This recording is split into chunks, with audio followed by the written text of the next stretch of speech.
6-mile oval at Talladega Superspeedway. Your pit road speed is 55 miles an hour, pit window 42 to 47 laps, and your eyes are not deceiving you.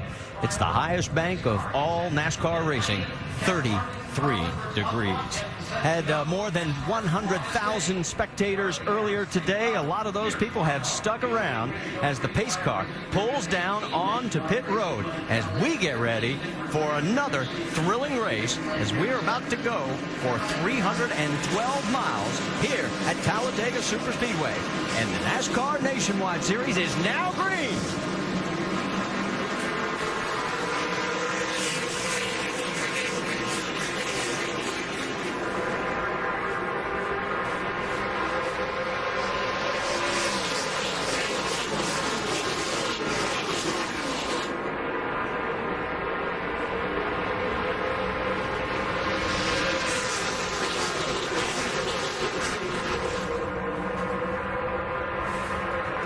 Ryan Keselowski in the 26 pulls up and starts falling to the rear. We can also tell you Scott Lagasse started on pit road. He had to come down right before they went green. It's Kevin Harvick leading that inside line. You can see Steve Arpin there caught in the 7 car, caught in the middle. This is a lesson he's going to learn early. That middle is probably not where you want to be.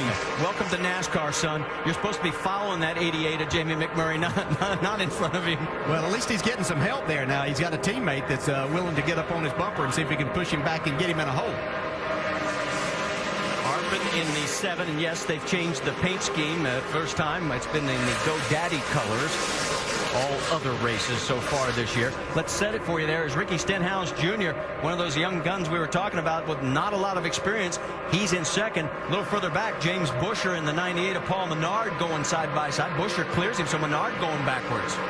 Yeah, we'll see a number of these guys, especially the Cup guys that have come over, and I think we have 10 of them. It's going to take them a couple of minutes to adjust to these cars now, knowing where their mirrors are, exactly what they can and can't see out of these cars versus the Sprint Cup cars. It's actually 11, just to make everybody, in case they're counting back there and saying, wait a minute, I thought there was one more guy in there. But it's also true that we have that caution coming up at lap 20, and they're saying, hey, I don't have to wear myself out. Yeah, they can afford to drop back and see what they've got here. One thing that these cars have is that they have an aerodynamic package that's quite different than the Cup cars. They do have a fin up on the roof, you can see there. Makes a lot of drag. They've got a lip on the rear spoiler that makes a lot of drag. But they don't, you can't quite draft like you saw those Cup cars. You can't drop quite as far back and be able to catch back up. So they have to be careful not to lose the draft. See, Arpin in the 7 now with help from Jamie McMurray, able to make his way. He's leading that outside line. The 09 is in the middle of that pack. Patrick Sheltra, as he is going back. Sheltra had a big night the other day on the ARCA race here at Talladega.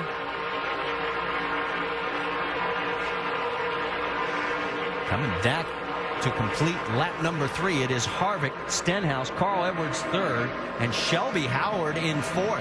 And he had a great qualifying run as Shelby with his best starting position of the season. And there he is in that long freight train with Jason Leffler right behind him and also Parker Kligerman.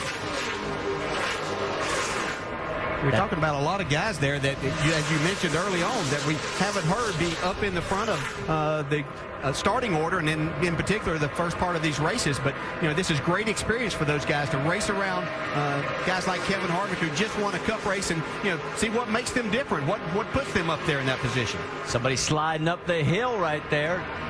Maybe Parker Kligerman? Yeah, I think Parker did get out of line. Oh, he's going to learn a rookie lesson here. Yeah, he might have seen that in the Cup race to where he saw a line coming and the guys would pull over. He just didn't pull far enough and get himself in front of that to take advantage. Now he's going to head way back. And Justin Allgaier waves to him as he goes by. Harvick still up front, picking up right where he left off. Second place is Stenhouse, Edwards, Howard. And Howard, to give you an idea, his best run this year has been 16th at Nashville. So early in this race, he's doing really well. Further back, look at this. We're getting 3 wide action already in the NASCAR Nationwide Series. The 66, that is Stephen Wallace on the left side. Let's go on board with him. There's Joe Nemechek. And boy, you talk about a guy who's got a lot of records for the Nationwide Series. Here at Talladega, it's Joe. Yeah, he is a restrictor plate driver, and this is his team, and he puts a lot of emphasis on this type of racing as a team owner, so he really likes this style of racing. Second on the win list at this track with 2, 1 behind all-time leader Martin Truex. He has the most top 5s with 6, and the most poles with 5. So front row Joe, it's one of the places he got his name. The three-wide racing continues. We've got to step just aside for a bit. There's your top five after 5 of 117 laps here at Talladega.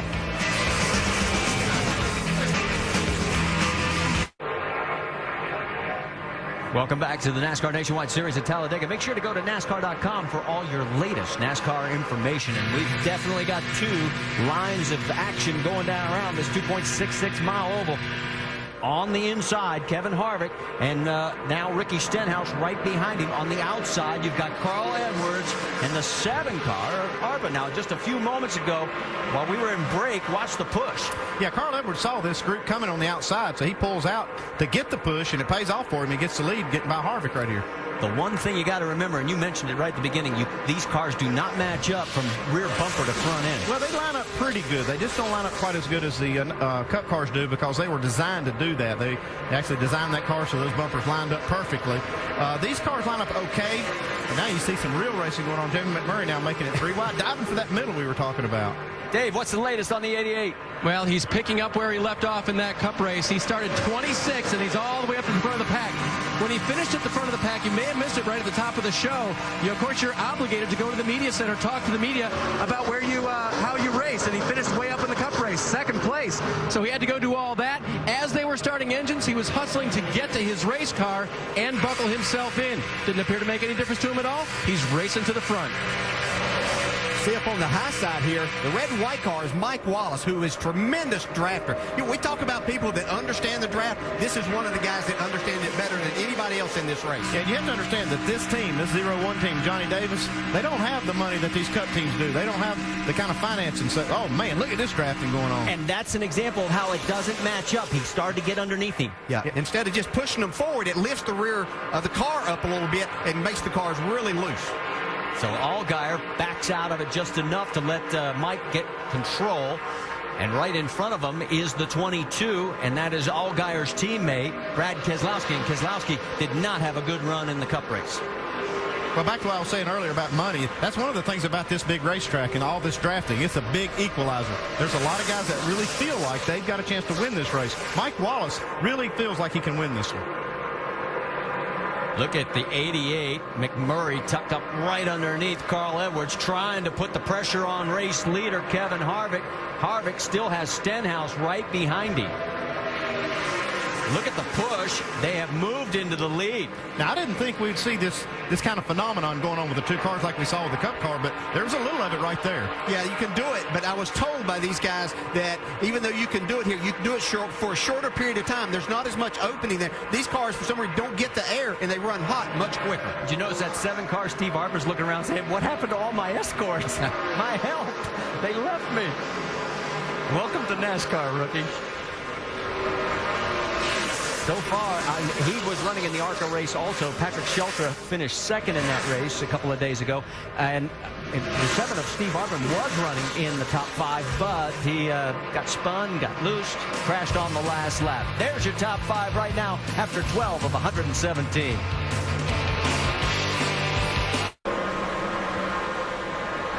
Back here at Talladega for the Aaron's 312 at Talladega. Verizon Wireless customers, don't forget you can text Champion to 43776 for exclusive Champions chats. It's content from NASCAR Now Roundtable experts as we ride along with Justin Allgaier. Remember when Allgaier got up underneath the 01? As he has dropped back a little bit further right now. But Mike Wallace, when he was on the radio, here's what he said about it. Wow, it's okay to bump draft. Don't destroy the back of my car. Calm his ass down a little bit. 10-4. Sitting here with the 22 in front of me, I can't go anywhere. Well, you can see the back end of the 01 car right there. It already has a dent in the center of the rear bumper. And, yeah, you don't want to be too aggressive. Because, again, with these not lining up perfectly, you have to be extremely careful, especially at this point in time of the race. We're getting ready to have a competition caution here in a few laps. There's no reason to take that chance right now. And look up front. Does this look like deja vu just with different paint schemes? Because you've got McMurray leading Harvick. And if you watched the race earlier today, this is how it was as they went for the stripe. Right behind him is Carl Edwards in 3rd. Then Brian Scott has worked his way up to 4th. Kyle Busch is now up to 5th. Stenhouse has dropped to 6th. Howard has dropped to 7th, Arpin 8th, Brad Keselowski to 9th, and Joe Nemechek in 10th. Hey, you can see right there with Brian Scott and Kyle Busch, they had used that little two-car hookup to make their way to the front. They used that third lane on the outside to just go by all these cars. 3 wide through the tri-oval. Pass, start, finish. And it is still McMurray and Harvick, and they're trying to open up some distance over Carl Edwards. Now, if they're getting too technical, this aero package that Andy was talking about, that fin across top makes such a huge hole in the air. That's why these cars pull up so quickly on each other. And that's why you have to be careful with that closing rate that you have, as we watch right here. You want to get the bump, but you just don't want to do it too hard. These two guys, I'm thinking, might know what they're doing here today if they're not careful. I've noticed that they're doing it a lot on the straightaway, but they're giving each other just a little bit of room in the corners. Unlike the Cup race where we saw them actually touching through the corners all the way around the racetrack. Look at Jason Leffler on the left side of your screen. He got a little loose. Don't know if it was assisted or at all by the 66. As we checked on pit road with Dr. Jerry Punch. Marty, you mentioned Brad Keselowski had issues during the NASCAR Sprint Cup race. He was involved in an accident early that knocked the crush panel out of the inside of his Penske Dodge. And what's that do, folks? That allowed carbon monoxide inside his car. So you're seeing there, that was him coming down pit road to climb in his NASCAR Nationwide Series car. They were giving him oxygen to flush out the carbon monoxide. Did it work? Well, he started back in 24th and drove it right up to the top 10. He's 5th right now, and he's getting the push from Brian Scott.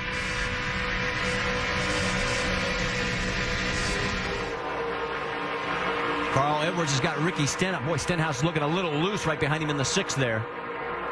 See somebody's hand out the window. Looked like Mike Wallace waving at James Busher behind him. Oh, we got trouble. No, look out. Carl Edwards turns, and we've got multi-cars into the wall. Leffler's involved in this. The 62 have gone. The 21 of Boyer. Just ready to say something. I'm just ready to say something. Patrick Sheltra involved. The 16 of Colin Brown, the one thing he did not need because he's out of this seat. And we've got a car on fire down in the corner of turn 1, and it is Mike Wallace. He had a great beginning to this race. There's the damage to Stephen Wallace. There's what's left of the 60 of Carl Edwards. Saw one car go spinning down and actually hit the inside wall and then kept going all the way to turn 1 like the throttle was hung. It was Michael Annette also in the 15.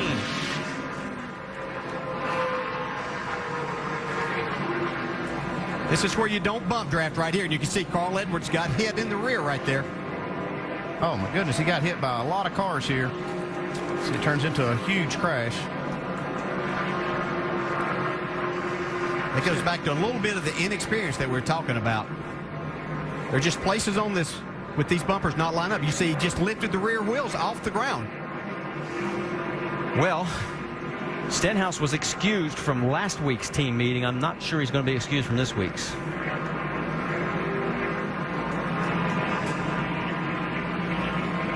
See that black car right there? I believe it's the 10 car. Well, watch the Really 6 again.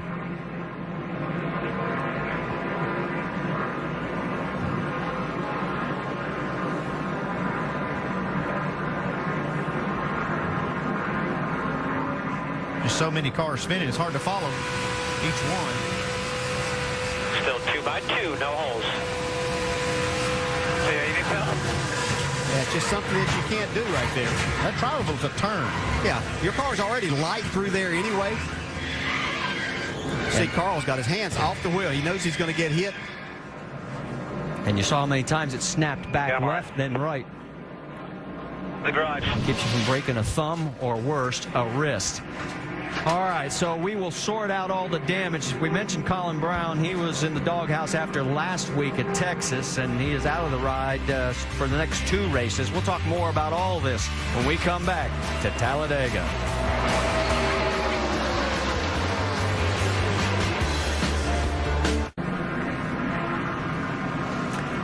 Back here at Talladega after we have had the big one. And the Aaron's 312, our first caution. We were just short of the mandatory caution, and it will give the Aaron's lucky dog to the 43 of Scott Lagasse. And if you're wondering, we have not had any starting parks. Mark Green is 2 laps down, but he is still on the track, and he is shown in 43rd position. And But several of these cars are not going to be coming back, as we have Sorensen involved, Leffler, Mike Wallace, Michael Annett, James Busher, and Carl Edwards. We'll see if there's any other damage that puts others behind the wall. Stay with us.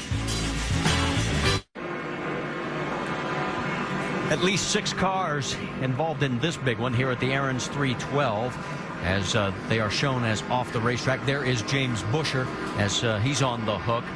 No word yet from any of the medical crews. The 38 of Jason Leffler, that's a team that was looking to rebound. It has not been the beginning of the year that they were expecting.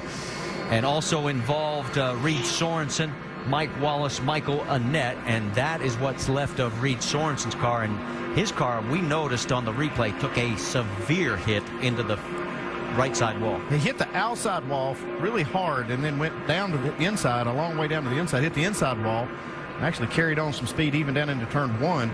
He didn't hit the outside wall there, but looked like he got the worst of that crash for sure. Yeah, this is Mike Wallace. He was the first one to hit Carl Edwards after he spun. He was still running wide open at well over 180 miles an hour. We are told now from NASCAR officials that pit road will be open this time by, so everyone will come in here as we are working lap number 25. Yeah, this would be a good time to take 4 tires because of that big accident there. You never know how much debris you run through, so it'd be a good chance to just go ahead and take 4 tires and not have to worry about that. And this does take the place of the mandatory precaution that we would have had back on lap 20. And you can see everybody loaded on the wall, waiting for their driver to bring it on down pit road. Takes a long time when you're doing about 55 miles an hour to cover 2.6 miles. This place is so huge. And you really don't get a sense of just how steep that banking is until you are standing right next to it. And some of these times when these crew workers have to go up there and try and clear debris, and they can barely stay standing. Well, it looks like everybody is going to take your advice and come down and change tires and get a full load of fuel. And the 88's in, Dave. The leader is in. He described his car as freaking fast. Jackman Brian Groman has a special job this time. As he comes around to the driver's side, he will hand Jamie McMurray a bottle of ibuprofen. Has a headache, he'll get that in addition to 4 tires. Shannon? Ricky Stenhouse Jr. saying the car is just a little bit loose, and he is having some problems sucking up. It's going to be 4 tires and fuel for the 6. Doc. Bottom of your screen, Brad Keselowski says the car's a bit tight in the corners. They're going to put a round of wedge out, add 4 fresh Goodyears, and fill it up with fuel. Mike Massaro. Kevin Harvick looking to become the first driver ever to win a Cup race and another National Touring Series event in the same day, taking 4 tires, 1 can of Sunoco race fuel, and a wedge. Race off pit road, courtesy of Nationwide Insurance. Joe Nemechek, old front row Joe. He's the only one that didn't take my advice. He didn't get tires. Now the 6 car of Stenhouse had to be pushed off. He had trouble firing that car. We can tell you, we've just gotten word, Reed Sorensen in that 10 car that took such a hard lick into the outside wall, he has been released from the infield care. As we get other updates, we'll of course pass that along. Watch the race off pit road as we head to commercial break, and you see what happens as there is second place. The 87 is already long gone.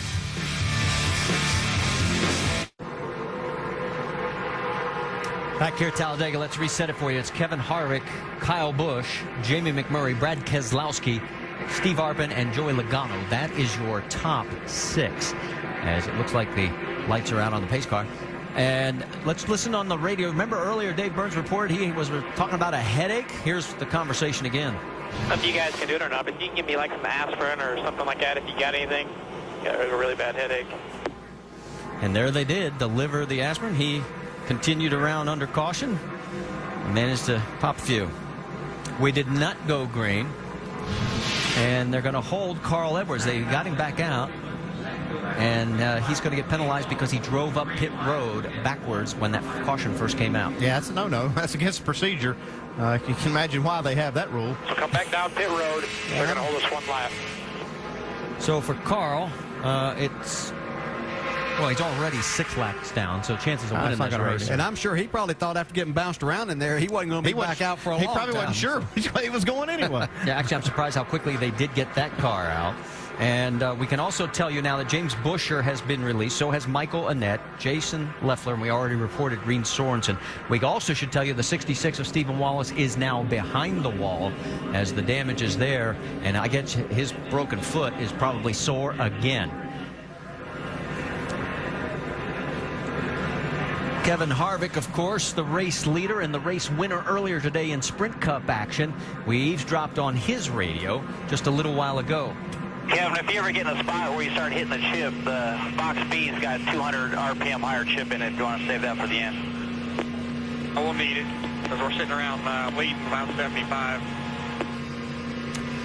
So interesting data that we need to hold in our bank. Yeah, they build these engines to be as light as possible, so they're kind of limited on RPM, so they put a rev limiter there so they don't do any damage, but they can bypass it if they need to.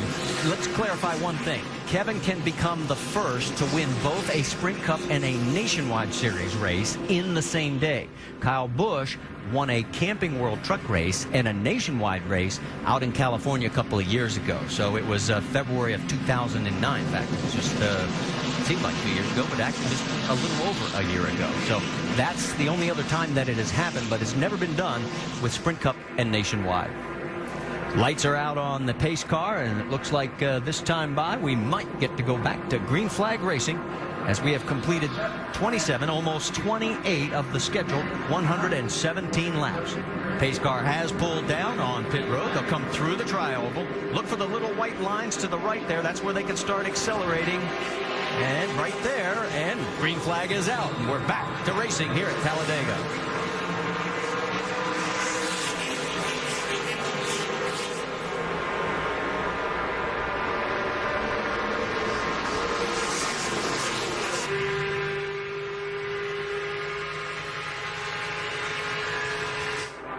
Look at this action at the front of this field. Kevin Harvick side by side with Kyle Busch. Busch getting the push from Brad Keselowski, and McMurray helping the 33. You can see how, now this is the way that drafting's supposed to be done here. Not running in hard to each other, but just tucked up tight. You can see how it's going to work here, and just like we saw in the Cup cars. Yeah, they're touching all the way through the turns right here, too, and this is something we really haven't seen yet with these cars, but it looks like it's working okay. And Joey Logano trying to get up into that mix as well. You can see McMurray he pushed Kevin Harvick away from him a little bit, and that allowed the 18 and the 22 to come flying by on the outside. And look at the speed differential as they open up about, a 7-8 car gap just that quickly. Now, these guys were telling me it's a little more difficult to stay attached to those cars because they've got a smaller plate in these cars than what they had in the Cup cars. So that's why I was making it more difficult to stay tucked up like that. And now you see the gap between the 22 car and the 18 car. And now the outside lane coming with Harvick and McMurray. They're actually touching now. You can see just how big of an advantage that is. It's something like 88 lead changes in the Sprint Cup race today. We've had 8 lead changes, 5 different leaders. Kevin Harvick has led the most laps with 13, but it looks like he's going to lead another one as he comes cutting down to the bottom. Here comes the outside. Keselowski's hung out, though. He's got no help out there. He's out there with all his friends. Well, here's one coming up behind him. And look how far he just slides on back.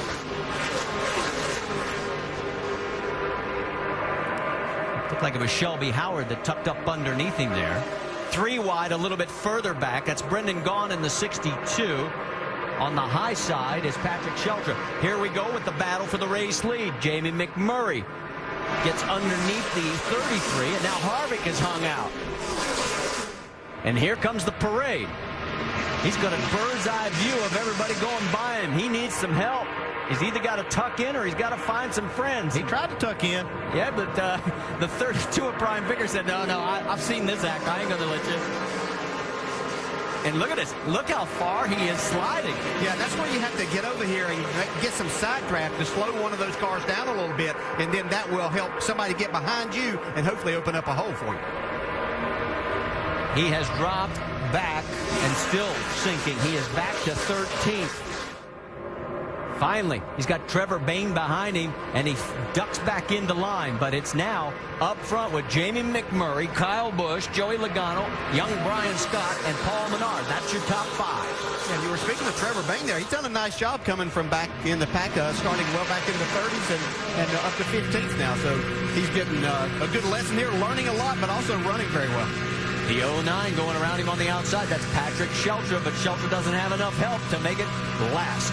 Let's get more on the 99 of Trevor Bayne. Dave Burns. We talk, Marty, so often about strategies that fall apart here at Talladega. You can make a plan, but it'll never hold. Well, it might just hold for Trevor Bayne. He's a rookie. He has yellow stripes on the back bumper of his car. He knows that cars are not going to necessarily push him to victory, but he's pretty sure he can push cars to victory. So that's what he did with the veterans in practice. He pushed the veterans, and he let them know that he's got a car that can help them win. Well, that is Scott Wimmer right in front of him in the 27 ride. And we are going to step aside for just a moment. Jamie McMurray finished second earlier today. Does he come back and spoil the chance for the double for Kevin Harvick? Stay with us to find out. Well, every time we sneak away, well, it's every time we're here at Talladega, things happen, and boy, it has continued to happen out on this racetrack as we still have 35 cars on the lead lap. It is now Jamie McMurray, who has now led a total of 17 laps, 11 different lead changes. Let's go back a little bit earlier. You see right here, the teammates using that bump draft to get by Jamie McMurray. Works pretty good, you can see. And then about a half a lap later, DJ, it got a little dicey. A little bit dicey coming just out of the tri-oval here. You see Jamie McMurray in third spot. That could have been big. And it shuffled Joey Logano all the way back to 10th position. So it's McMurray, Kyle Busch, Brian Scott, Paul Menard, and Brian Vickers with Steve Arpin in 6th. Let's talk more about that 11 car in 3rd right now, Shannon Spake. Well, Brian Scott started this race 17th, and he is having a great run here today. It's his first nationwide start here at Talladega, but he is a graduate from the ARCA series, and he has 2 ARCA starts here at this race, so he definitely knows how to draft. He said here at Talladega, it's all about survival. Guys, he's doing a lot more than just surviving today. He certainly is, and look at the 42 of Parker Kligerman right alongside as he is tucked in behind his Penske teammate, Brad Keselowski. Yeah, the Dodge is looking pretty good there. They've been trying to work that outside lane. But Jamie McMurray's just doing such a good job leading this race. He keeps, even if he gets shuffled, he finds his way right back to the lead. Yeah, you know, after a while you say, well, he's got good race cars, but yeah, everything that he gets in at these places, he seems to get up front, and he's able to keep it up front. He's going to get past for the lead right now. Down the backstretch, the 22 noses out in front with the help of Parker Kligerman. McMurray on the low side coming back with the help of Kyle Busch. Joey Logano, remember when he was 10th just a lap ago? There he is back into the mix. Oh, I love this racing. You can tell Logano, it's going to take teammates to win this thing, or people that are going to stay with people. The 88 and 33, you got to keep them separated. I think that would be a good game plan. Yeah, after seeing that cup race and what we've seen so far in this one, that would be a good plan. Well, Kyle right now is in the catbird seat right behind Jamie McMurray, so he's doing what he wants to do, keeping the 33 out of that mix. Harvick is back in 7th. Let's get more, Dave Burns. And Kyle Busch may want that rookie Brian Scott that Shannon was talking about to be in that mix with him. He radioed during that first caution. Tell him he's doing the right things. He's doing a good job. Well, Brian Scott's best finish in 14 nationwide races in his career is 10th back at California earlier this season. Yeah, and guys generally think that others are doing a good job whenever they're help pushing them. So yeah. It's whenever he pulls out there and tries to pass him that he might think that he's not doing it. But he is doing a nice job. Brian Scott's doing exactly what he's supposed to do right now. Stay in line and push. Take a look at the rookie points right now. Brian Scott leading James Buescher by 2. And that's only the best 16 finishes of the season that count. You see Brian Scott, he's hanging in there on the bottom there, 4th car in line, but check out that he might have a flat tire. Check out who Joey Logano hooks up with and just bolts to the lead. It's Kevin Harvick right behind him. Yeah, that's what's so great about this package these guys run is you can fall back, get a partner, find your way right back to the front. It'll be our 12th different lead change among 6 different leaders. Uh-oh, here we go, 3 wide. I'm looking up on the outside there. I see Clint Boyer I think he was in that wreck we saw a while ago, and here he's moving his way back to the front. Paul Menard pulls out right in front of them there as he goes high, and looks like Vickers goes with him. So 3 wide as they come through the tri-oval. Oh, I always hated to feel like you were the guy on the high side when you were 3 wide on this place.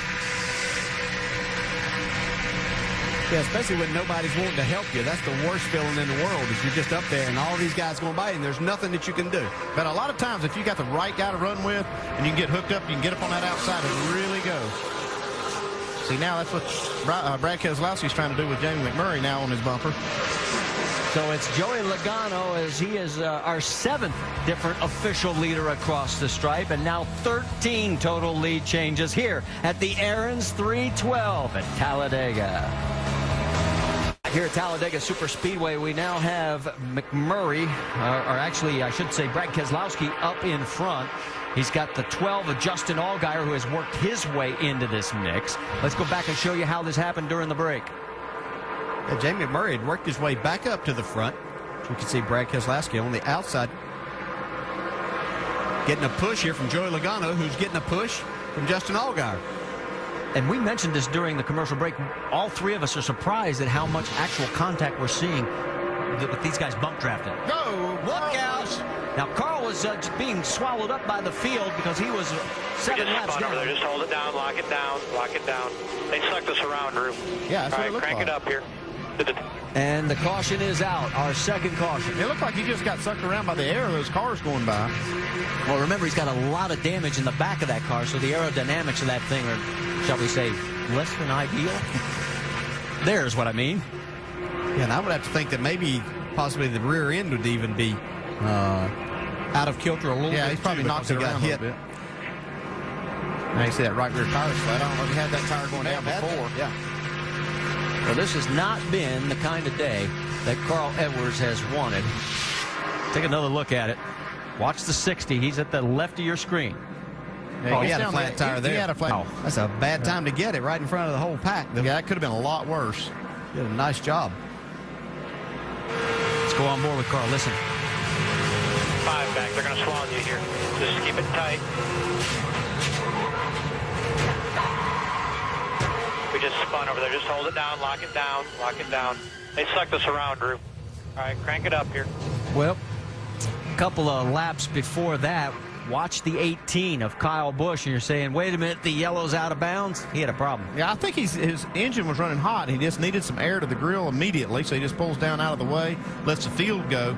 Maybe this will help cool it down, and he won't have to make a pit stop, but now that they've got the caution, he can come in. Too hot. 10-4. Long ways, man. Not even to halfway. Just do whatever we got to do here. Yeah, just trying to get some air to it. And as long as you don't improve your position, you're not out of bounds, you're not penalized. You know, putting a period on Carl. Talladega is the only active track where Carl has never finished in the top 5. That's not going to happen today either. Yeah, just looking at Kyle Busch's car, the front bumper's really got a lot of damage. You see where they've been doing a lot of this slam drafting or bump drafting. It could have damaged some of that ductwork in the front of that car. So our 2nd caution, we've had a total of 9 laps under caution so far here as we are about to complete lap number 48. And Mark Green is going to get our Aaron's Lucky Dog free pass. Mark is actually 2 laps down in 35th. There are 34 cars on the lead lap. And I can tell you that Donnie Neuenberger has taken the 52 behind the wall as Carl Edwards is now 8 laps down, and here they come down pit road. The 88's going to be first up. Dave Burns. Marty, the first pit stop, they wanted to take 2 tires, but Jamie had run through debris. This time, they're planning on taking only 2. No adjustments in the race car. He gets around Morgan Shepherd. Doc? Joey Logano in. There'll be 2 tires only for the Toyota driver, and fuel. Remember, they kept telling Joey to save fuel, but he wanted to lead so bad it was hard to do. Below him, the 22 car, Brad Keselowski. He was the only car among the leaders that could not make it on fuel. This caution, a big break for him. Mike. And Chad Walter and Justin Allgaier opting for track position as well. Fuel only, but nearly a collision off pit road as Allgaier exited. And you saw the gas can still attached to the 20s trying to shake it off. He does. Now we got that out in the middle of the track.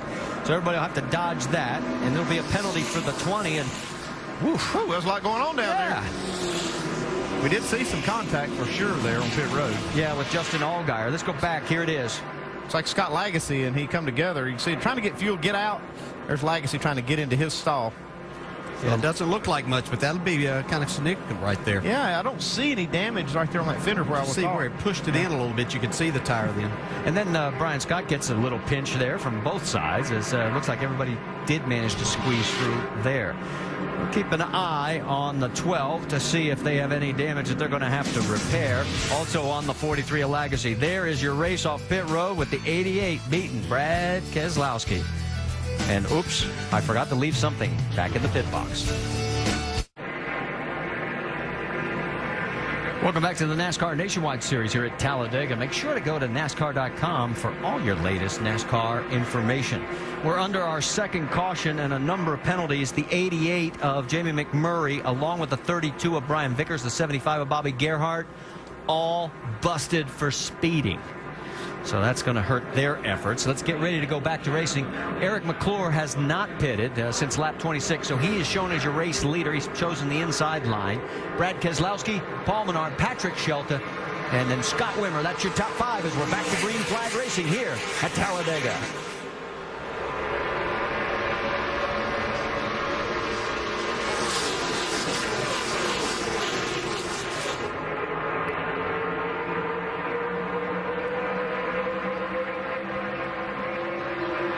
Coming down the backstretch, and already Eric McClure gets shuffled as he is now caught in the middle. And then all of a sudden, the 09 of Shelter ducks down, and the young Brian Scott goes winning. Yeah, he's wanting to lead this race. See Trevor Bayne up on the high side in the 99. He doesn't have a dancing partner right now, though. Shelter finished second in the ARCA race here on Friday, and right now, will he lead the lap? Well, here comes the 22 with some help from Kevin Harvick as they're heading for the stripe. A little bit further back, there is Kyle Busch in the 88 of Jamie McMurray as they're trying to fight their way back to the front. Shelter led that lap. So yes, Patrick Shelton is our 10th different leader. We've had 19 total lead changes so far. If you're wondering, are the most leaders we've ever had, 20 and 36 lead changes. This has been a fantastic day of just racing here at Talladega. Cup race was a great race, and we've seen nothing but good racing here so far. The fans are definitely getting their money's worth today as we are working lap 52 of 117. There is the road for Patrick Shelton. Let's get more on Shelton, Shannon. And Marty, you mentioned that second place finish in the ARCA race. It was a hard fought battle for that team. They had to work on the car. They had some repairs. A little bit of the same here today. Patrick Shelton overcame a spin on lap 20 to now come back and lead this race. They took 2 tires on that last stop, and he's getting it done. On board with Kevin Harvick, you can see the view out the left side for him as it's basically now 2 lines heading down the backstretch.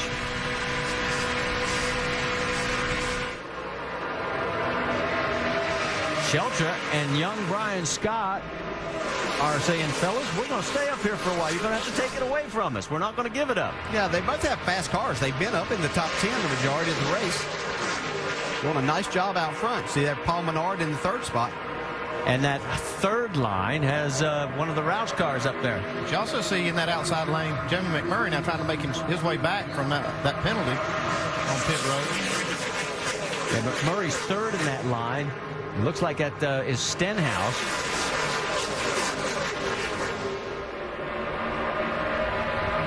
Or checking it's Colin Brown in the 16th. Then you've got right in front now sliding up is the 22. Here's a better view of it. We go side by side. Look at Tony Raines and the 7 of Arpin coming up the middle. Yeah, look at that middle line move. Also into the mix, the 62 of Gone. Up front, it's now Brian Scott. All of a sudden, he has pulled ahead with the help of Paul Menard. Shelter's looking for some help. Scott Wimmer caught in the middle. So is Parker Kligerman. Kligerman's right there. Here comes Menard now on the low side. Keselowski and Harvick with Tony Raines right behind them. It looks like maybe the high line may be the preferred place. Yeah, and that was an example right there probably of where Kevin Harvick chose to go with Brad Keselowski because he's a little more familiar with him. That middle was going pretty good, but that was a driver in Parker Kligerman that Kevin Harvick wasn't that familiar with, so he chose the man that he's raced with. And look at the 11 of Brian Scott, and look at the difference in miles per hour. Scott is dropping because he doesn't have the help. Now all of a sudden he gets the help and he starts coming back. It is interesting when we can show you that, and it's so vivid. Now Tony Raines down on the inside. He's trying to take the lead. Well, Tony's had some good runs over the course of time on these restrictor plate races. And he's a driver that a lot of these other Cup drivers are comfortable being around. They know they can count on him and trust him to run tight. You can see right there Kevin Harvick now pulling up behind him.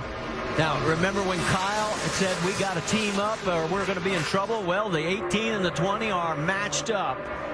Well, they were for a moment. Kyle's got to sort of catch back up to him. Remember, Kyle was having overheating problems, cooled it off. As they come down the backstretch, it is still the 22 of Keselowski. Tony Raines, look out. That was just about a problem right there. You saw them all stacking up.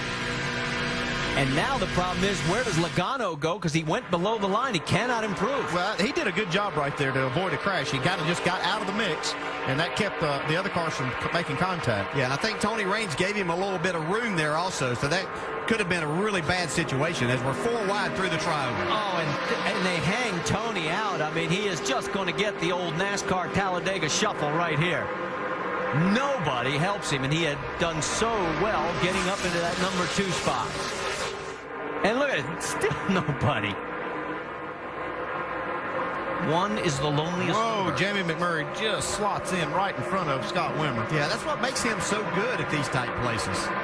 Well, the action continues here as we're working lap 57 at the Aaron's 312 at Talladega. It's going to continue right to the checkered flag.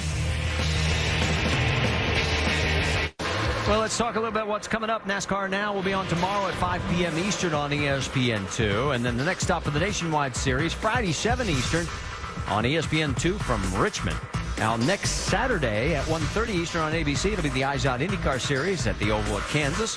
And then on Saturday, 9 Eastern on ESPN2, qualifying for the AAA Insurance NHRA Midwest Nationals. And finals next Sunday, 7 Eastern, also on ESPN2. So we've got your whole weekend booked for you if you're an auto racing fan from end to end. Right now, you're looking at Kyle Busch in front of Kevin Harvick, Joey Logano, and Paul Menard with Brian Scott now 5th. And while we were gone, we had like 2 or 3 different lead changes, and that's how quickly it happened. I think Kyle Busch found a way to cure his overheating problem. Yeah, put it out front. Yeah, clean air on the nose. Brad Keselowski slid up the track just a little, and nobody went up there with him. He went all the way back. He's now 14th, now 15th on the racetrack. Yeah, Jamie McMurray took the lead there a minute ago, and now he's sliding backwards just outside the top 10.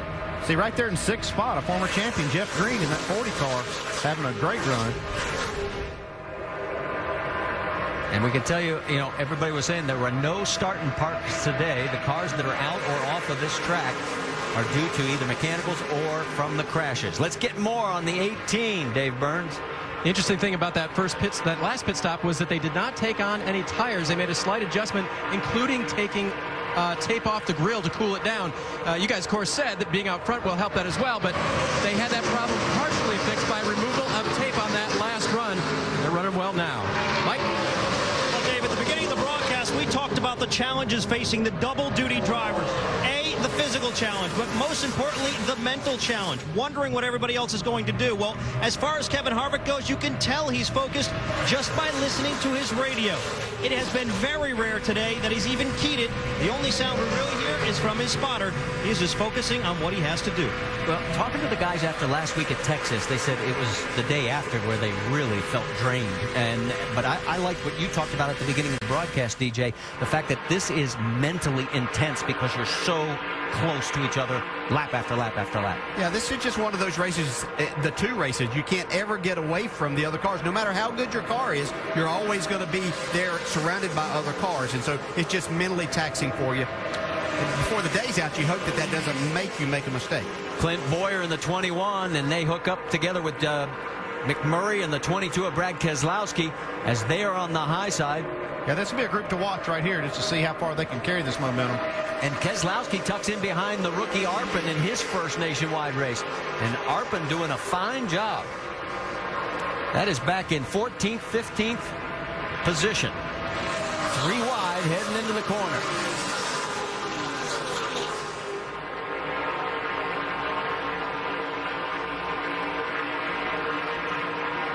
You remember earlier, see Clint Boyer right there making his way to the front. Right here's this big wreck that we had on the front stretch. A lot of cars involved. You see that 21 car coming right through there. Gets a little bit of contact, spins.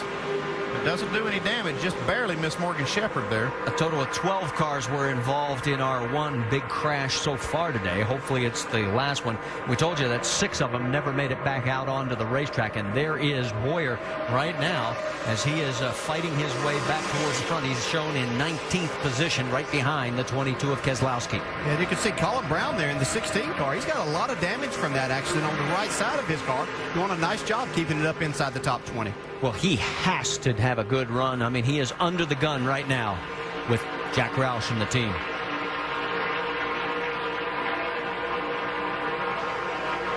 While all this continues, let's check in on our race lead because it is still Kyle Busch and Kevin Harvick running 1-2. Okay, so what we got is the nose guard is rubbed loose and it's flapping up and it's keeping the air from making that corner and going in the bottom of the grill there. We'll have to cut the nose guard off. Okay, what they're talking about, that nose guard is a clear decal basically that goes on the front of the car to keep the paint from getting sandblasted off. And some of that nose guard, like he said, has come loose. You can see it flapping right over that opening of the grill. Great work by our camera crew, and they've had a long day, folks. They've been out here since like 6 this morning doing both races in many cases. Great job by everybody. Whenever we have these rain delay deals, it's a mess for our crew especially. The battle continues. So we now know what Kyle Busch is dealing with as far as the overheating, and they know what they need to fix it. That could be dangerous for the rest of the field. Remember, Kyle is going for 3 in a row. Back here at the Aaron's 312, the action continues at Talladega as we are well past halfway, working lap number 70 of 117. And it's now Paul Menard and Brad Keselowski out in front as they have helped each other into that position with Kyle Busch third, Kevin Harvick fourth, and Joey Logano, despite his earlier travails of dragging the fuel can off pit road, he has finds himself back into fifth. And remember, Jamie McMurray got busted for speeding. There you see him in the Hellman's 88 as he's working his way back as well. Let's talk more about Mr. Menard. He is doing really well here, Mike Massaro. Yeah, Marty, this has to be a tremendous relief for that race team. I spoke with them just after qualifying on Friday, and they were scratching their head. They had a vibration, a mysterious vibration that they couldn't diagnose. They traded out the drive shaft, the hubs, the tires, and still were worried it wouldn't go away. How bad was it? Paul told me the vibration in the car was so bad he couldn't even see. He saw 3 yellow lines, not just 1. Well, I'll tell you what, he has had a very, very good season so far in this nationwide car. A total of 4 top 10s in 7 races. In fact, there are his last 5, with the other 2 just being a tick out of the top 10. Definitely been a turnaround season for Paul. I remember the first time he ever saw this racetrack. We brought him here in an ARCA car, 2003. Did pretty well. He started in the back and won. So he knows how to do this. See, Kyle Busch wanted to go back to the front here, though. Yeah, he's pushing away here as this action continues, and Paul slides up to take advantage, and whoa. Kyle says, no, I don't think so. I want to go around you. That's such a huge run, a big push from Kevin Harvick. And he pulls right in front of Paul, so he gets by him and then also shuts it down. Left his wingman. I can tell you Kevin Harvick will remember that, too, as the laps wind down, and they're in that position again. He might let Mr. Bush jump out there the next time and fake like he's going, and he'd be sitting out But there. look who comes in to tuck in right behind him. His favorite partner, the Jamie McMurray. You're right. That's his favorite drafting partner. You can see what happened there. Jamie let up a little bit to get in behind Kevin, and here comes Justin Allgaier on the outside. Yeah, he's got help from the 21 of Clint Boyer. Now, Boyer, just a couple of laps ago, was all the way back in 30th position. He's now up to 9th. That's what I love about this place. It looked like Boyer went back there on purpose all the way to the back, and now here he comes back up to the front using that outside. Well, pick your favorite driver, because by the time we come back from commercial break, I guarantee you he won't be in the same position that he started when we leave you right now.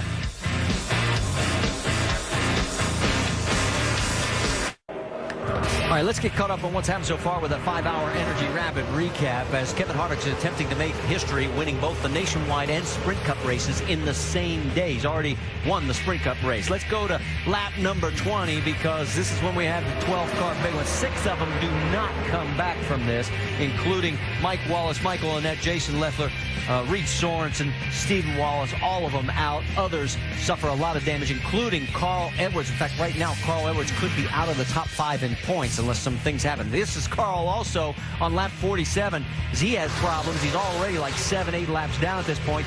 Almost gets into the field. Luckily keeps it down and was able to continue on pit road. Well, Joey Logano forgot about the fact that the fuel's supposed to go in the tank and the can's supposed to stay on pit road, and he gets penalized. And just a moment ago, here's another lead change. Kyle Busch gets shuffled as Menard goes around with the help of Brad Keselowski, and Brad says, "Thank you very little. I'll take over from here." Back to the action, and you see that's Eric McClure down below the line and getting out of everybody's way, as he has got a problem. And down the backstretch, Brad Keselowski's in the middle of that mix, and again, it looks like Kyle's temperatures are going up.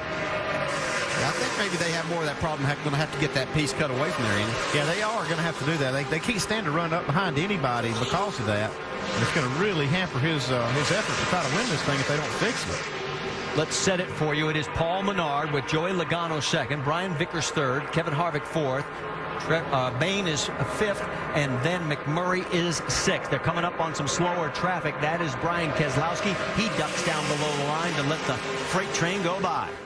How about Trevor Bain in that 99 car? Doing a nice job. I think maybe Jerry Baxter loosened the reins a little bit, let him see what he can do here. Total of 31 cars still on the lead lap, and there they go side by side with Harvick, as we mentioned, looking to make NASCAR history. No one has ever won a Sprint Cup and a Nationwide Series race on the same day at the same track. Yeah, Trevor said he wanted to learn today, so he's in between the guys that finished first and second in the Cup race, so that's a good place to get some experience. Another youngster doing really well is Steve Arpin, but how about a shout out for the 0 of Chrissy Wallace? First time we've really gotten our sights on her. She has been very consistent here, Doc. Indeed she has, Marty. The 21-year-old daughter of Series veteran Mike Wallace, making only her second ever NASCAR Nationwide Series start.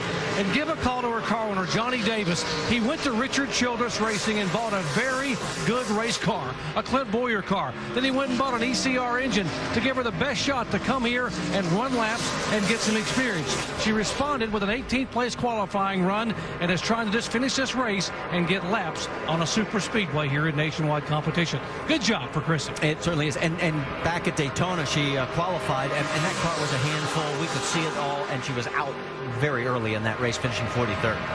It's amazing what a good race car will do for you, though. She's got a good horse today. Doing a good job with it, just like Doc said. Well, remember, she ran a truck race here and beat her father. I mean, he was That's saying something, too. He's good here. Trevor Bain fell back a little bit. Right now he's alongside of Arpin and Chrissy Wallace, and now we're going 4 wide, and there's a lot of rookie stripes there. Oh, yeah, this has the makings of not something very good, but they're making it through. They're doing a tremendous job. You know, the thing that I see is they're racing hard, but they're giving each other room right now. Keselowski on the low side, right behind Chrissy Wallace. He was up in the lead for a while. In fact, led a total of 10 laps. He's one of 12 different leaders. We've had 27 lead changes so far today, and we're still on lap 81 of 117. Yeah, we still got 37 laps to go, and at some point that intensity level does ratchet up. We see more giving early in the race than taking, but that sure does flip over when you get down to about 20 to go. Yeah, we still have quite a bit to go here, and you can see Brendan Gault, who was in that. He spun earlier, making his way back up there with the help of Steve Arpin. He's running 8th, right ahead of Chrissy Wallace in 9th. Joey Logano pull out there, trying to go to the outside, thinking he had some help from Brian Vickers. Vickers about a car length behind, but he's now getting some help from Gaughan right behind him, so they close that line up, and here they come. Boy, there's a lot of dicing going on back there, and who was it that pulled out of line? Oh, the 7 of Arpin. That's going to cost him as he looked to try and go down to the low line, and it left him in the middle. Yeah, but he's got some help behind him. That's the good thing, and he's got a fast car. He didn't have to lift right there, so he's able to make up a couple of spots. The middle's not the worst place with this aero package to be because of the big weight that these cars make in the air, so you can get a clean run up through the middle if you have a little bit of pushing help. Through the tri-oval, they're going 3 wide. It's the Aaron's 312 at Talladega, and we still have 31 cars on the lead lap and only 2 cautions.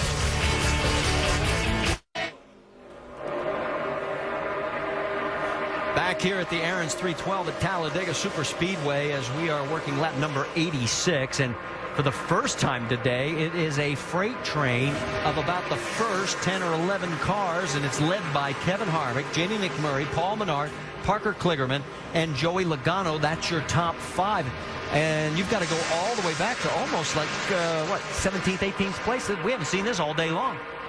But sometimes you just have to take a breath. You know, you can't go 300 miles just that type of racing and something not happen. And then when you see them start doubling back up is when they get real close to making green flag pit stops. They'll feel like they need to be a little further up in that line to give them a little cushion. They'll start racing a little more. And we overheard on the radio, look around lap 95, which is the very outside part of the window, lap 47, or that'd be 47 total laps. Down the backstretch. Oh, I see a hand waving by 3rd place. Or make it 4th place. You see a couple of cars coming. Looks like Kligerman and 22 of Brad Keselowski have their hands out the window like they're going to pit this time.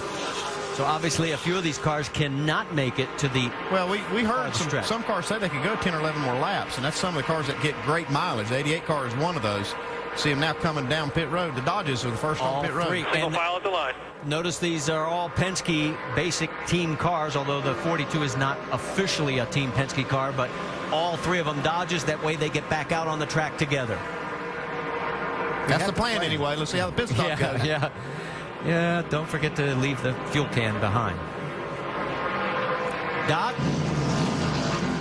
It'll be 4 tires and 2 cans of Sunoco fuel for Brad Keselowski. Good news is Brad says, I got a car that can go up front and lead whenever I want to. It's that good. Much. And last time on pit road, Justin Allgaier had a problem, a collision, a clear out, almost gets out this time, right side only, and fuel for Allgaier. And I'm looking for Parker Kligerman in this mix, and he actually got out in front of the other 2. And here comes the field heading for the tri-oval and now down towards start-finish. So they've got to get spooled up in a hurry. It looks like they will get lapped here, possibly. And you have to stay on the apron all the way over to the exit of turn 2 as you exit the pits. Here they come out onto the back straightaway, and here comes the pack. Led by Kevin Harvick, Jamie McMurray. Well, the momentum may carry this field by them for at least a short time. They may be a lap down, but these cars are all getting ready to make pit stops. Mike? Well, guys, as you know, this race can be compared to a chess match, and already Kevin Harvick is plotting his course for the end of this race, figuring out who he wants to draft with. This is what he said over the radio just moments ago. We need to do whatever we can do to stay with this 88. That's the car I like to draft with. Someone just gave me the thumbs up. He's in with us. That the 88 is. I know what he's going to do. He knows what I'm going to do, and we just make better ground. And that, of course, should come as no surprise. If you watched the Cup race earlier, it was those 2, nose to tail, all the way to the checkers, Marty. And he's never won here in the Nationwide Series. He has 1 top 5 in 5 races. That was a 2nd place finish back in April of 06. Down the back stretch as this first lead group of about 8 cars has pulled away. But those, there you see the 42. There they are, the 42, leading the Penske group as they're trying to keep from going a lap down. I don't know if they're going to be able to do it. They might be able to stay on the lead lap here because it's not going to be many laps before these leaders do make a pit stop.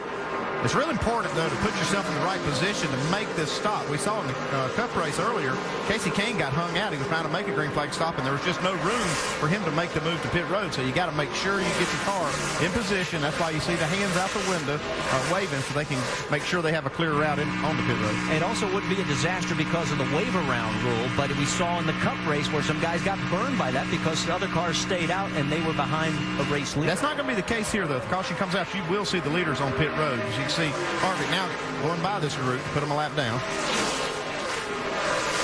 So we'll see how this unfolds in the strategy. And look at Logano coming down for the low side behind the 3 Dodges.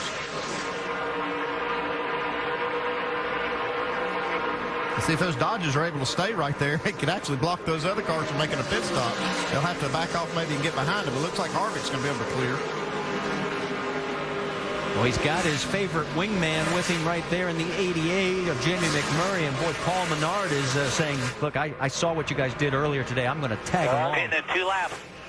See, now the crew chief's telling these guys that, hey, we're making a pit stop in 2 laps, giving them plenty of time to get their car in a position where they can get on pit road. Yeah, but as you look back, these other cars are closing in, so that hole's going to close up even more. And you notice now, all of a sudden, the Penske cars are coming on because Kevin knows, I got to get to the low side of this racetrack. He's got to find a way to do it now, but there's really no place to fall back and get a hole. Yeah, I think Joey Logano got himself in a nice spot here. He's going to have to come here shortly, and he's down in a good spot to be able to do that. Looks like the 32. Ryan Vickers is coming in. Vickers is peeled off, so he's coming in for his stop here on lap number 92. And you don't need a full load, but you need enough for 3 green-white checkers. Let's go. Pit road, Dave. They talked about 4 tires for Vickers. Car handling very well. The only thing, like a lot of people, too hot. So they plan to pull tape off the front of that race car, which you can see them doing right now. And they'll change just those 2 tires. Shannon. Dave, it was no tires for Brian Scott on the last pit stop. They are going to take right side this time. And Sunoco fuel for the 11th car. What a solid run for Brian Scott in his first nationwide start here at Talladega.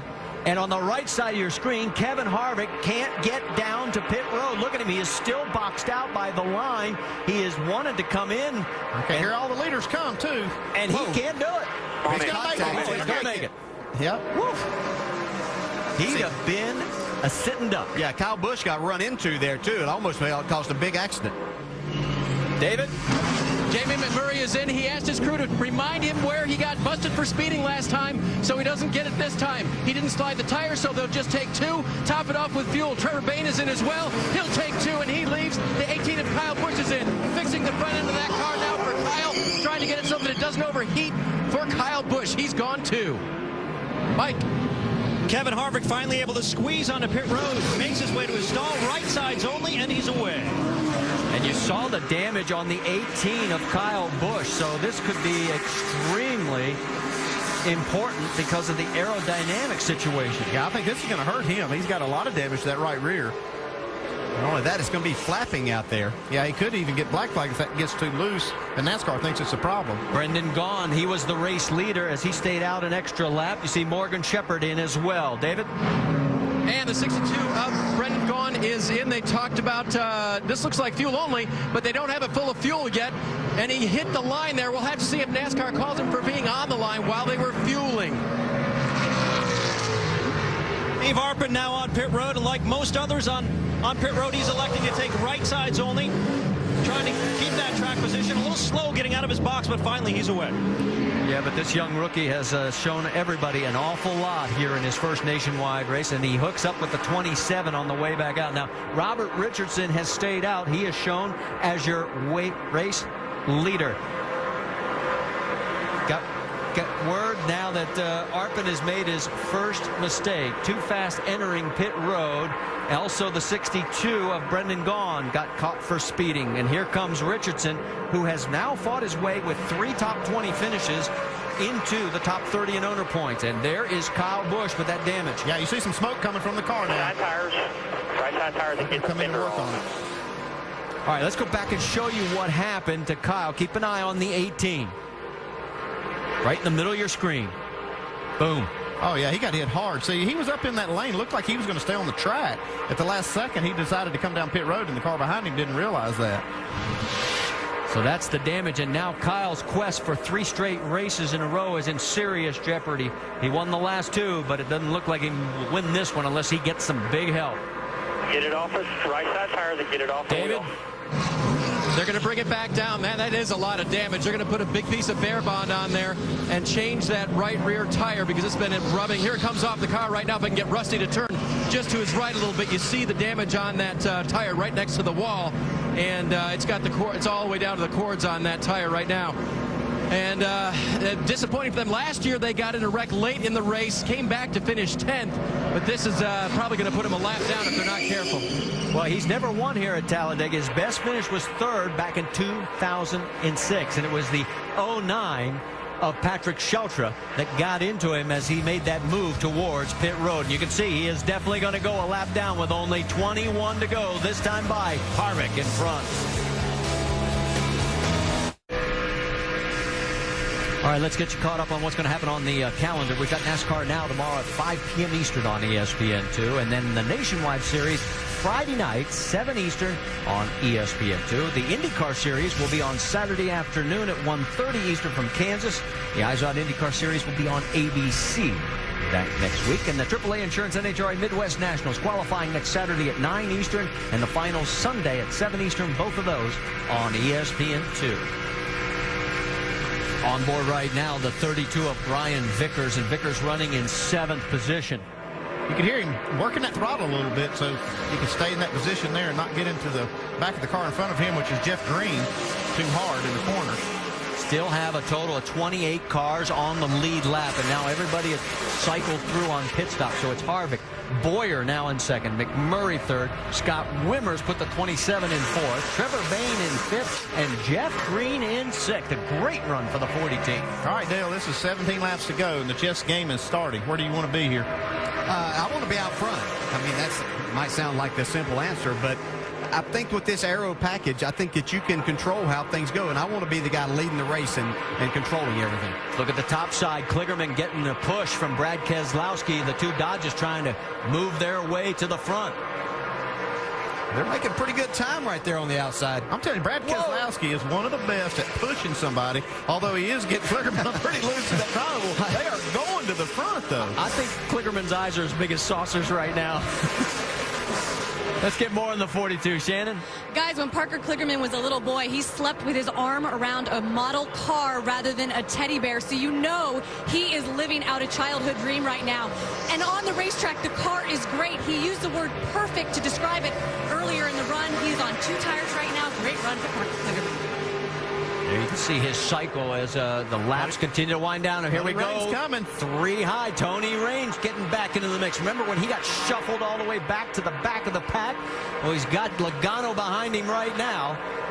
Kligerman is right in the middle with the 22. Uh-oh. 4 wide here. 4 wide. Okay, 5 wide. 4 wide. Uh-oh. Contact again, the 98. They make it through there somehow. I don't see how. I don't know. So far. Doc, I was going to send it to you, but the action got too fast and furious. What do you got for us? How about aggressive race car drivers? And you know Brad Kay will get aggressive if he has to here at Talladega.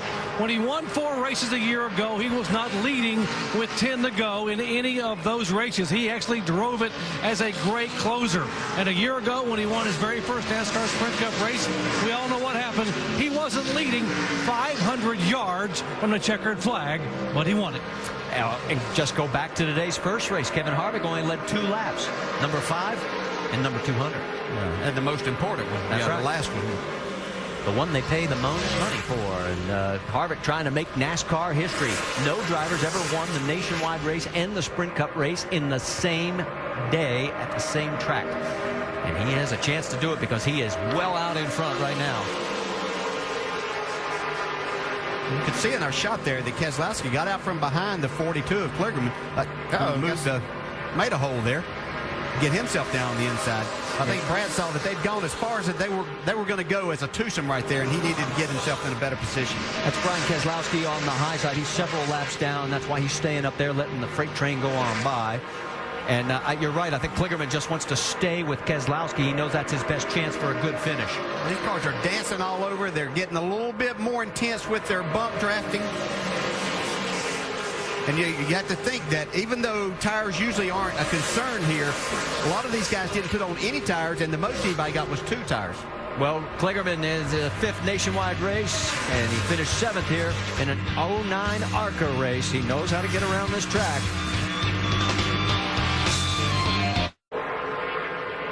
It's go time at the Aaron's 312 at Talladega Super Speedway. 10 laps to go, 9 next time by. It's Kevin Harvick, Clint Boyer, Jamie McMurray, Wimmer, Logano, Bain. That's your top 6. And look at the outside line. Whoa, getting squirrely back there. That's the 43 of Scott Lagasse. Yeah, they see those front 4. They're pretty content to run single file, but this outside lane, they know if they don't move up in this line, they're not going to have a shot to win this thing. So they're going to take some chances of going backwards to try to make some forward progress. Let's listen in on the 88 radio talking about the strategy. That 21 has no intentions of doing nothing until there's at least 2 to go. Yeah, I don't either. I'm just trying to get my engine cooled off so I can push you when it comes time. All right, when does it come time? When are you going to make your move? I think you're going to, if you're going to sit and wait this long, you're going to wait until the last lap. And, you know, that could be coming off of turn 4 and get to the tri-oval. You've got a lot more room there, and you get a nice push. Jamie McMurray, as you see the laps that he's led, as they are coming up on a group of 4 cars that are lapped down on the board. Look out. Wimmer just forced his way underneath McMurray. Yeah, this is going to shuffle and start the process sooner, I believe. I think we're going to see somebody try to help Jamie McMurray right here. I'm telling you, Wimmer did a great job right there to move himself up one spot and shuffle McMurray, who's one of the cars he feels like he has to beat. Dave, let's get an update on Scott Wimmer. Early in this race, Marty, he said to his crew, I'm going to be real good later in this race. I'm just taking it easy right now. On their final stop, they made a 2-tire right side change, and that was with a Roush Racing crew. Got him out off the pit road and kept him up in that lead group. And you got to hand it to Ricky Vyers, the crew chief on this car. He's had a good car just about every single race, whether it's Greg Biffle driving it or Scott Wimmer right here we see driving it, doing a great job. And you see that McMurray is now behind Brad Keselowski and in front of Brian Vickers on that outside line. Yeah, Brad Keselowski decided to jump up in front. He knows that 88 is a fast race car. So he knows he can get a pretty good push here. That's his best opportunity to get to the front. 7 laps to go, and this is how close it has been all day long. Here they come again. Trevor Bain jumping out of line there. I'm not sure that's his best idea. And he may get shuffled. He just paid the price. See ya. There goes Allgaier by. Shelby Howard, who's got a good run going. Colin Brown way up high. Here comes Paul Menard trying to get back in the mix right behind the 12 of Allgaier. You see Jason Keller also in that 35 car moving his way up. This time by, it'll be 6 laps remaining. And remember, the finish line is not at the middle of the tri-oval. It's right there. So you have that extra distance, so you've got to plan for that in your strategy. Yeah, you sure do. And that's what we saw in the Cup race today. Kevin Harvick waiting extremely late to make that move so that you don't get that side draft and they can pull you back too far. The outside line starting to close the gap a little bit more with Keselowski in front. Yeah, I'm liking the look of this outside lane. You got Keselowski and McMurray. You got the Dodges back there. You also have Brian Vickers. This is a group that can get it done out here. I think the biggest problem may be if anybody, you can see a nice bump right there, but if they just don't get too aggressive through the tri-oval, I think that's where they could get themselves in trouble. 3 lap cars in front of this freight train pack of cars. As there goes Keselowski looking for the lead. There's the gap. They are going to swallow these 3 up in no time. Question is, will they give up their individual battles to get to the high side and let these guys go through? Kyle Busch is one of the players in that mix. Now you see McMurray. He's pushing that 22 car. Might have been the best thing that happened to McMurray was getting shuffled by Scott Wimmer, because now it's forced him up there in that outside lane. Looks like these 2 RCR teammates might even be working together, even though they're not teammates in this series. Yeah, you see Keselowski go back to the inside, though, so that opens up the outside for Jamie McMurray. Brian Vickers pushing him. Chrissy Wallace about to go a lap down as well. We talked about her great run. The last round of pit stops, just she could not get hooked up with a draft partner, and there's the price you pay. After all of that, here we are back in the same thing. Jamie Murray back in third spot.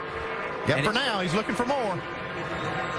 Here he comes on that outside. You can hear the crowd over the noise. Oh, crowd's coming down towards the finish. Kligerman's involved. Caution's out. The 16 of Colin Brown is involved. 7 of Kyle Busch. Kyle Busch, Morgan Shepherd, Scott Lagasse. Killed it. Morgan Shepherd done a great job all day running up in the lead pack. See the 7. I don't think Steve Arpin hit anything. Morgan was running 29th at the time of the crash. And you saw Kyle going a lap down. Now, the damage to the 7 of Arpin.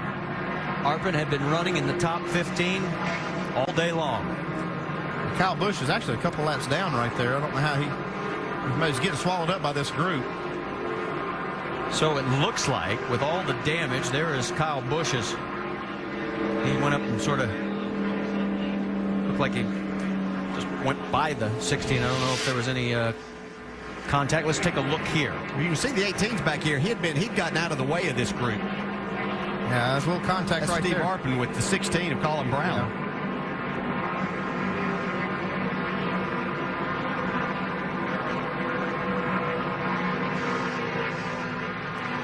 Morgan got it right there at the end. Yeah, he almost made it through. Take another angle. Keep an eye on the 7, bottom of your screen. Right there. And that's all it takes. Yeah, and that's just racing here at Talladega. I mean, you got cars moving, trying to position themselves, and just takes a little bit of contact. You know, I've seen rookies do that. I've seen veterans do the exact same thing. This track just doesn't discriminate when it comes down to that. It's just so tight, so fast. Kligerman takes a lead. Boy, yeah, he turned and pancaked the front nose of that car. All right, our third caution now with our second multi-car crash here at Talladega. Now officially 6 laps to go, but it's going to take some time to clean this one up. Who's going to win it? Stay tuned to find out. Oh, back here at Talladega moments ago, this was Kyle climbing out of what is left of his Z-Line design Toyota. And a tough day for him. I mean, he finished 9th in the Cup race. And right now, depending on what happens, it looks like he's going to be somewhere in the 20s. We'll sort of more have to sort it out. But let's talk a little baseball while we've got a chance. The Major League season continues on ESPN tonight, and tomorrow it is the Braves heading to Citi Field to face the Mets. And that's presented by Taco Bell at 8 Eastern. And then tomorrow, it's the Mets hosting the Dodgers.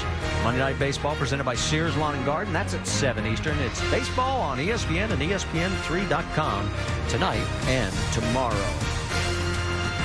Let's go back and take one more look at what happened in this mess. As you can see the crew trying to figure out how they're going to load that onto the hauler. And 6 cars that we know of for sure involved in this one.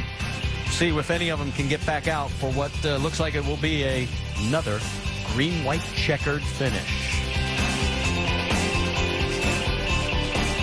Caution here for 15 total laps of the 117 we're running, and Shannon Spake has caught up with Kyle Busch.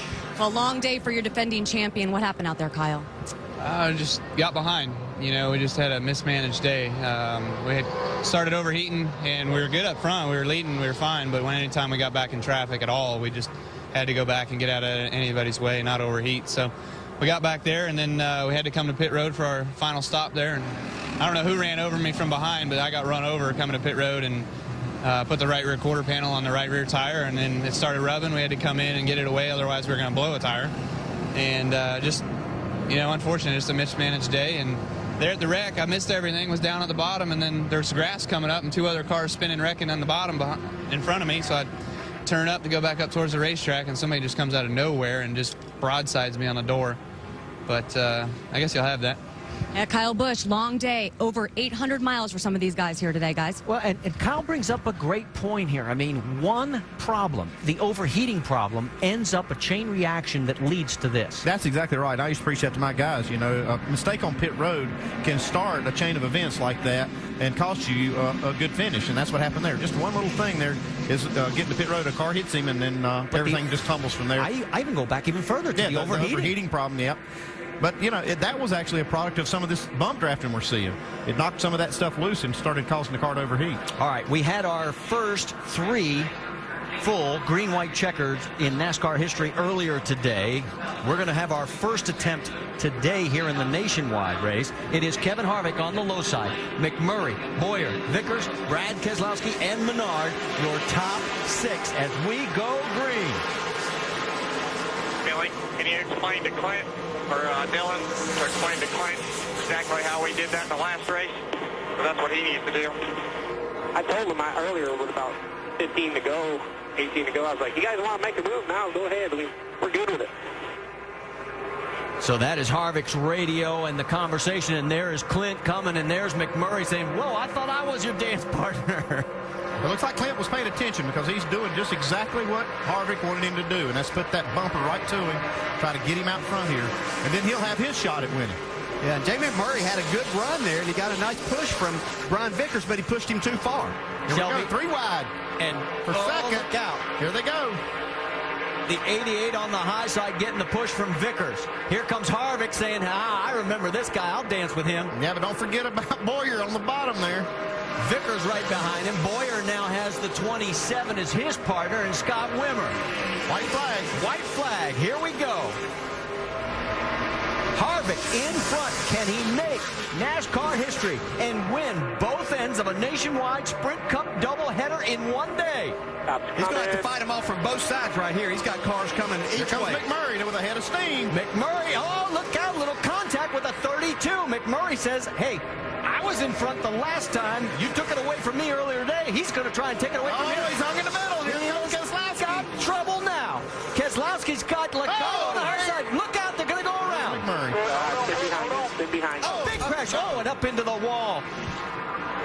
Look out. The caution is out. The race will finish. And it looks like Brad Keselowski is going to get the race win. Bring it here. Bring it here. We will check with NASCAR officials because of where the field would be set when the yellow came out. Unofficially, it looks like Brad Keselowski has taken the win, and tough break for Kenny Wallace there. Oh, it's good to see that right there. That is Dennis Setzer as, boy, that car is torn up. They got up in the catch fence. Catch fence did its job, though. Put the car right back on the track. The word from NASCAR is they want to recheck the video and the scoring lines before they make the official word. Make a U-turn. Come back around. Nice job, guys. Nice job. That sounded like the captain, Roger Penske's voice. Brian Scott's car torn up. Brendan Gaughan torn up as well. Well, they're actually having all these guys turn around on the backstretch and come back. Yeah, because there is so much damage. They don't want them running through the that accident scene up there. They want to give all of these workers plenty of room. They don't want race cars coming by this, so they're turning them around. And you can see how much debris is scattered everywhere on this racetrack.